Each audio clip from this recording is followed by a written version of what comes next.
Savez-vous combien d'argent vous laissez sur la table à chaque achat immobilier? En moyenne, 15 000 euros.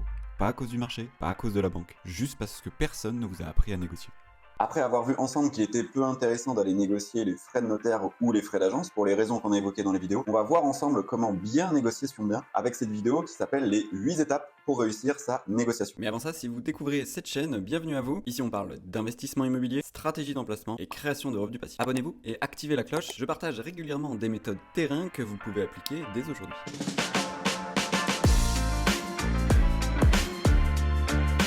La première étape de la négociation, eh bien, ça se passe avant même d'aller voir le premier bien, avant même une première visite et avant même un premier contact avec un agent immobilier ou un vendeur, ça va être de se préparer. En effet, on néglige souvent cette étape, on a envie d'aller vite, on a envie de passer à l'action, on a envie d'aller visiter, mais aller négocier un bien sur un marché que l'on ne connaît pas, c'est voué à l'échec. Il est donc primordial de commencer par une profonde analyse du marché. Il y a différentes manières de réaliser cette analyse de marché. Il y a un outil qu'on a vu ensemble dans une des précédentes vidéos qui s'appelle l'e-box, qui est un outil extrêmement complet pour analyser non seulement un marché et aussi des annonces. Je vous remets d'ailleurs un lien juste en dessous de cette vidéo vers cet outil que j'utilise maintenant depuis plusieurs années. Cette analyse de marché devra faire de vous un expert du secteur de recherche. Le but étant de connaître avec précision le prix local, c'est-à-dire le prix au mètre carré pour les maisons, pour les appartements et même pour les types d'appartements que vous recherchez. Exemple, les studios, les T2, les T4. Vous devrez connaître les dernières ventes dans ce secteur, au moins sur les 6 derniers mois pour avoir des valeurs plutôt actuelles. Vous devrez également connaître la cible de ce bien. Est-ce que le bien que vous convoitez va être plutôt pour des étudiants, des jeunes actifs, des familles? Je vous renvoie à la vidéo qui parle d'une analyse d'annonce immobilière pour développer ce point-là. Le but de cette analyse de marché va faire qu'à chaque fois que vous allez voir une annonce immobilière sortir, vous allez avoir très rapidement un prix cible à ne pas dépenser pour la négociation. Vous ne devez donc pas démarrer une négociation sans avoir au préalable fixé ce prix cible à ne pas dépasser.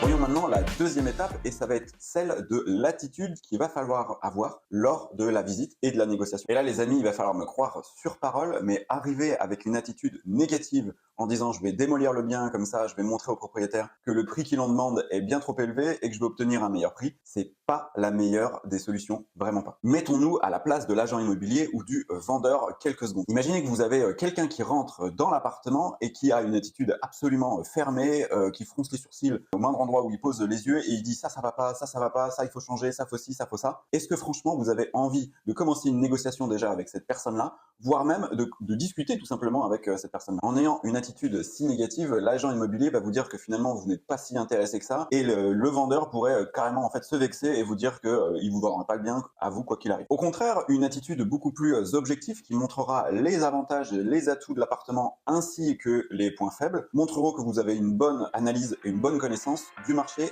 et de l'immobilier.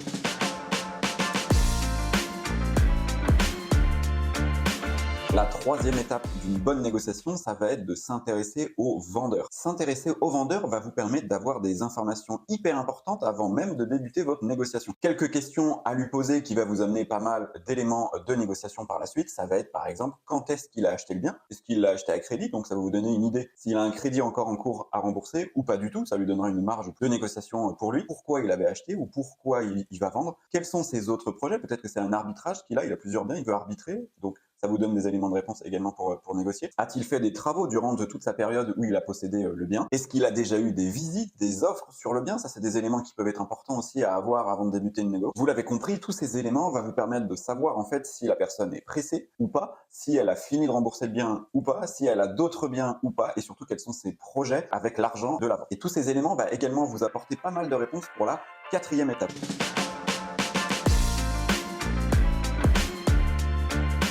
Cette quatrième étape va être d'adapter votre négociation à venir avec le profil du vendeur. Il faut bien comprendre que suivant la base, c'est-à-dire la personnalité du vendeur ou de l'agent immobilier, parce que les deux vont jouer aussi, votre approche pour la négociation sera évidemment pas la même. Il faudra par exemple miser un petit peu plus sur l'émotion avec une base 2 ou 3 qui est l'altruiste ou le battant, et miser plus sur la technique, les faits, les diagnostics avec une base 5 qui est l'expert.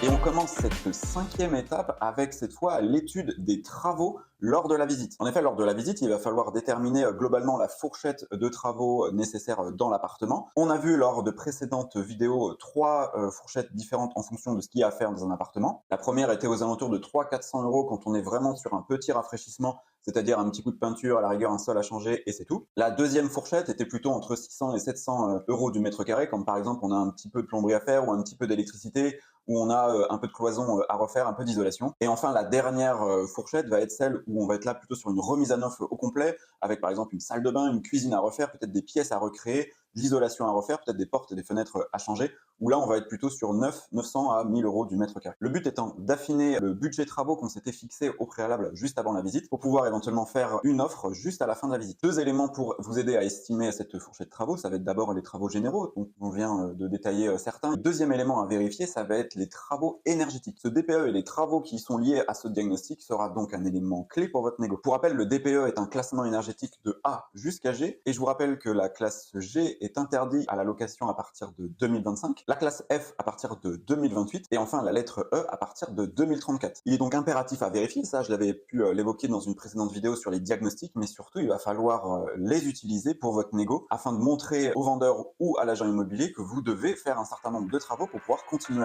à louer sur le long terme.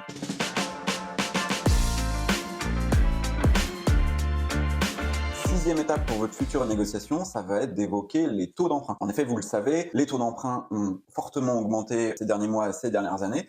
C'est quelque chose que le vendeur n'a pas forcément en tête s'il n'a pas acheté récemment. Et donc, il va bien falloir lui rappeler que le coût d'acquisition n'est absolument pas le même aujourd'hui que par exemple ce qu'il l'était en 2020 ou en 2021. Et pour cela, vous pouvez lui sortir un exemple chiffré. En 2020, par exemple, quand un taux était à 1% sur un projet par exemple à 200 000 €, le coût total du crédit était environ de 40 000 €. Alors qu'aujourd'hui, avec un taux qui approche les 5%, le coût total du crédit s'approche des plus de 160 000 €. Pareil du côté de la mensualité, donc de la capacité de remboursement. Si on reprend ce même exemple d'un projet à 200 000, un taux de 1%, la mensualité est aux alentours de 800 €, alors que sur un taux de 1%, la mensualité s'approche des 1300 €. Avec ça, vous montrerez bien aux vendeurs que les choses ont bien évolué et qu'on ne vend pas de la même manière aujourd'hui qu'il y a seulement 2-3 ans.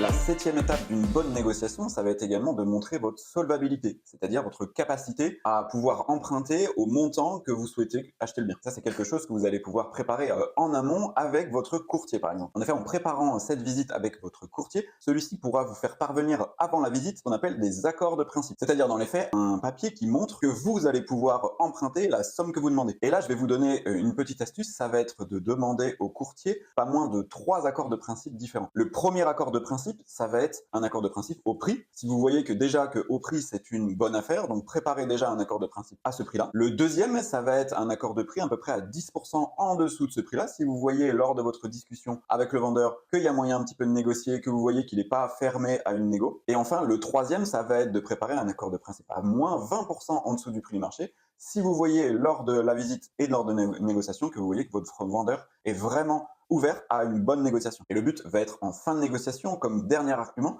de sortir un accord de principe, soit celui à moins 20%, moins 10 ou au prix, en fonction du résultat de votre négociation. L'agent immobilier ou le vendeur verra ainsi que vous avez bien préparé votre rendez-vous et que surtout vous êtes solvable et donc que vous êtes un acheteur sérieux.